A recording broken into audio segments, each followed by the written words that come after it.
এমনিতেই মালদাতে হোলির রেস 2-3 দিন ধরে থাকে। আর এবছর তো শুক্র শনি রবি পরপর একসাথে পড়ায়, যেন মনে হচ্ছে একেবারে সোনায় সোহাগা হয়ে গেছে। তো এটা হচ্ছে দেবদোলের পরের দিন, মানে হোলির দিন। কিছু কিছু জায়গায় আমি আবার দেখেছি, যেমন আমরা যখন কৃষ্ণনগরে থাকতাম, মানে কৃষ্ণনগরের যে নিয়মটা আছে আর কি, যে দেবদোলের দিনই মানে আমরা মানে নর্মাল মানুষরাও হচ্ছে হোলি খেলে নেয়, সেটা হচ্ছে হাফ বেলা হয়। আর মালদায় একদম উল্টো। মালদায় আগে একটা নিয়ম, মানে আগে একটা ব্যাপার ছিল যে দেবদোলের দিন শুধু ঠাকুরকেই আবির দেওয়া হতো, যেটা ছোটোবেলা থেকে আমার মা আমাদেরকে শিখিয়ে এসেছে, আমাদের মা বাবা আর কি, যে ঠাকুরকেই হোলি দিতে হতো। এখন তো বিভিন্ন রকম জায়গায় বিভিন্ন রকম বসন্ত উৎসব হয়, স্কুলে বলো, নাচের স্কুলে বলো, গানের জায়গায় বলো, সব জায়গাতে বসন্ত উৎসব হয়। তো সেই কারণে তো হোলির মোটামুটি 3-4 দিন, তো মানে কি বলবো, দেবদোলের 2 দিন আগে থেকে সব আবির খেলা শুরু হয়ে যায়। যদিও এই নিয়মটা আমি এখনও মানি না, একদম দোল পূর্ণিমার দিন ভগবানের পায়ে আবির দিয়ে তবেই আমরা হোলি খেলি। তো রং তো কোনো বছরই আমি খেলি না, সত্যি কথা বলতে রং নিজে খেলার থেকে লোকের রং খেলা দেখতে আমার বেশি ভালো লাগে, সেই জন্য আমি রং খেলি না। তো আমি যেটা বলছিলাম আর কি, যে আমি কোনো দিনই করি না যে ঠাকুরের পায়ে আবির না দিয়ে করতো, সেটা আমি আমার মেয়েকেও শিখিয়েছি। দোল পূর্ণিমার দিন ডিএসএতে যাওয়ার আগে মেয়েকে ঠাকুরের পায়ে আবির দেওয়া করিয়ে নিয়ে তারপরে এরা সবাই যে রং খেলে এই অবস্থা হয়েছে। Hello everyone, good morning. কেমন আছো সবাই? আশা করছি সবাই খুব ভালো আছো, সুস্থ আছো। আমরাও খুব ভালো আছি। আজকে রবিবার, ডাক পড়েছে ও বাড়ি থেকে। ও বাড়ি মানে বুঝতেই পারছো, আমার বাবার বাড়ি থেকে ডাক পড়েছে। গতকাল রাত্রে বাবা ফোন করে বলে দিয়েছিল আজকে না সকাল সকাল চলে যাই। আসলে দোলের 2 দিন প্লাস তার আগে 1 সপ্তাহ থেকে তো ও বাড়ি যাইনি, যাওয়া মানে অনেকটাই কমে গেছে। এখন বলতে পারো মেয়ের স্কুল থাকে, পড়া থাকে, যে কারণে আর কি যাওয়া হয় না। তো দোলে 2 দিন যেহেতু যাইনি, আর শুক্র শনি যেহেতু 2 দিনই পুরো ভেদ চলছিল, এবার বাড়িতে আজকে ও বাড়িতে স্পেশাল রান্নাবান্না হবে। তো সেই কারণে আজকে ডাক পড়েছে ও বাড়িতে। এখন বাজে সকাল 9:30। তো এখন আমরা মা মেয়ে রেডি হয়ে যাচ্ছি ও বাড়িতে। তো আমার স্নান কমপ্লিট, মেয়ের এখনও স্নান কিছু হয়নি। আর ও মেয়ে এত রং খেলেছিল, দেখো ওর মুখ চোখে এখনও রং ভালো মতো ওঠেনি। তো যাই হোক, কিছু করার নেই, আস্তে আস্তে উঠে যাবে। আর ও প্রথম বছর এবার মানে এইভাবে হোলি খেললো আর কি। এর আগে অন্যান্যবার কোনো রকমই খেলেনি, তো এবার বেশ ভালো মজা করেই খেলেছে। তো যাই হোক, চলো এখন ও বাড়ি যাই। আজকে সারাদিন কী কী করছি না করছি সবটাই তোমাদের সঙ্গে শেয়ার করবো। ভিডিওটা প্লিজ প্রথম থেকে একদম শেষ পর্যন্ত দেখো। ভালো লাগলে একটা লাইক করে দিও, চ্যানেল নতুন হলে প্লিজ আমার চ্যানেলটাকে সাবস্ক্রাইব করে পাশে থাকা বেল আইকনটা ক্লিক করে দিও। আর আমার ভিডিও কেমন লাগছে সেটা কিন্তু অবশ্যই কমেন্ট বক্সে জানাবে। তো চলো এখন আগে ও বাড়ি যাই। তো এ বাড়িতে চলে এসেছি। এ বাড়িতে তো আসলে প্রথম আমি যে কাজটা করি, ঠাকুর ঘরে মানে আমাদের বাড়িতে ঢুকেই প্রথমে ঠাকুর ঘরটাই পড়ে। তো ঠাকুর ঘরে এসে আগে গোপাল রাধা মাধব সবার দর্শন করে নিলাম, সবাইকে একটু প্রণাম করে নিলাম। নেওয়ার পরে তো মায়ের সঙ্গে এখন গল্প টল্প করবো, 2 দিন যা হলো। আর ওদের বাবা মেয়ের তো অবস্থা দেখেইছিলে যে গতকালকে ওদের কী অবস্থা হয়েছিল সব রং খেলে। আর আমি না সত্যি কথা বলতে ওদেরকে বলছিলাম যে আমার শরীরটা খারাপ, আমাকে রং টং দিও না, সেই জন্য আমাকে একটু আবির দিয়েছিল।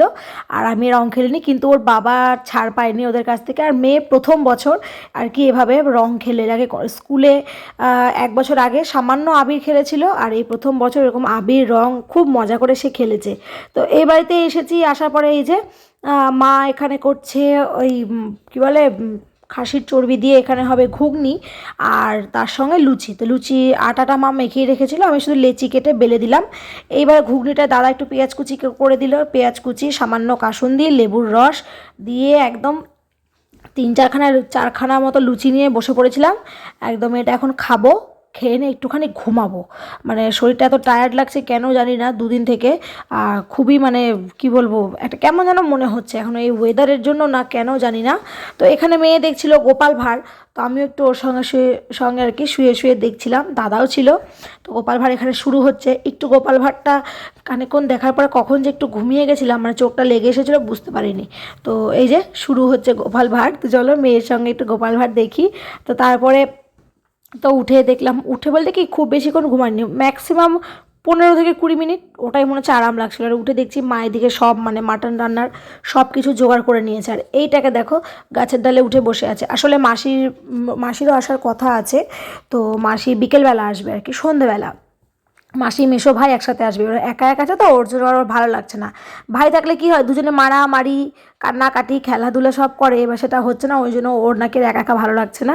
ওই জন্য তুই কী করবি কর, বলছে না আমার টিভি দেখতেও ভালো লাগছে না। তখন এই গাছের ডালে উঠে এসে বসেছিল।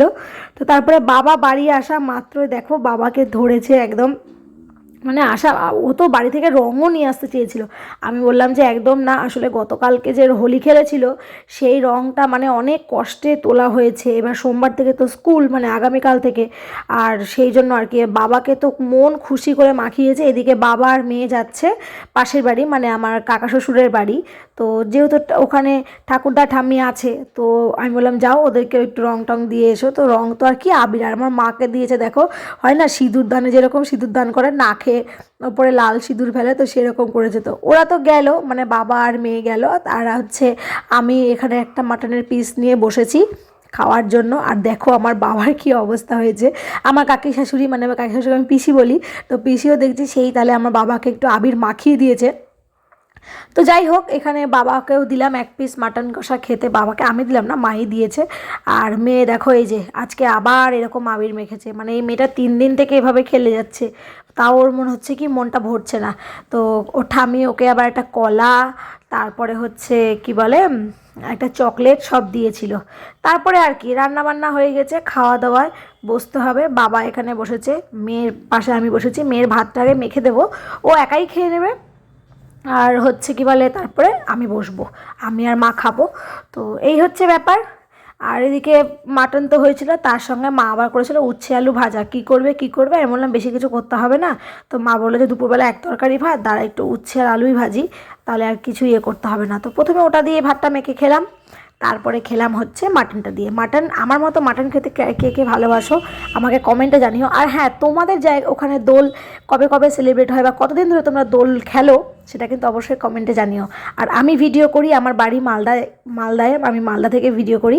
আর তোমরা কে কোথা থেকে আমার ভিডিও দেখছো, আমার ভিডিও তোমাদের কেমন লাগে সেটা কিন্তু কমেন্টে অবশ্যই জানালে আমার খুব ভালো লাগবে। আর এদিকে সন্ধ্যাবেলা মাকে একটু বিরক্ত করছিলাম, আর মেয়েও নাচানাচি করছিল। আর এদিকে দেখো কি বলে ইয়ে করছিল, আর আমি মাকে বলছিলাম মা দেখো একদিন মাটন খেয়ে মনে হচ্ছে আমার গালগুলো একটু ফুলে গেছে। আর মাকে যদি বলি না মোটা হয়ে যাচ্ছি, আমি খাবো না, কি এটা খাওয়া বন্ধ করে দেবো, মা না ভীষণ রেগে যায়, বলে এই তো চেহারা। সত্যি কথা বলতে আমি আগে একদমই রোগা পাতলা, মানে কি আমার হাজব্যান্ড তো আমাকে খেপিয়ে বলতো যে আমি নাকি অপুষ্টি। তো মাঝখানে হট করে মোটা হয়ে গেছিলাম, আবার রোগা হয়ে যাচ্ছি, রোগা হচ্ছে কেন সেটা আমার মায়ের টেনশন, মোটা হলেই নাকি ভালো। তো যাই হোক, মারা তো ওরকম বলবেই। তারপরে মাসিমেশাই এসেছিলো, সেগুলোর আর ভিডিও নেওয়া হয়নি, বাড়ি চলে এসেছিলাম আমরাও। আগামীকাল মেয়ের আছে স্কুল, তো ওর একটা হোমওয়ার্ক করা বাকি ছিল, সেটাই ওকে করতে নিয়ে বসিয়েছি। তো চলো আজকের এই ভিডিওটা এই পর্যন্তই রাখছি। সবাই খুব ভালো থেকো, সুস্থ থেকো। ভিডিওটা কেমন লাগলো সেটা কিন্তু অবশ্যই কমেন্ট বক্সে জানিও। ভালো লাগলে একটা লাইক করে দিও, আর চ্যানেলটা যদি সাবস্ক্রাইব না করে থাকো প্লিজ চ্যানেলটাকে সাবস্ক্রাইব করে দিও, আর সাবস্ক্রাইব করে কিন্তু পাশে থাকা বেল আইকনটা অবশ্যই ক্লিক করে দিও। তো চলো আজকের মতো টাটা, দেখা হবে খুব শিগগিরই নতুন একটা ভিডিওর সাথে।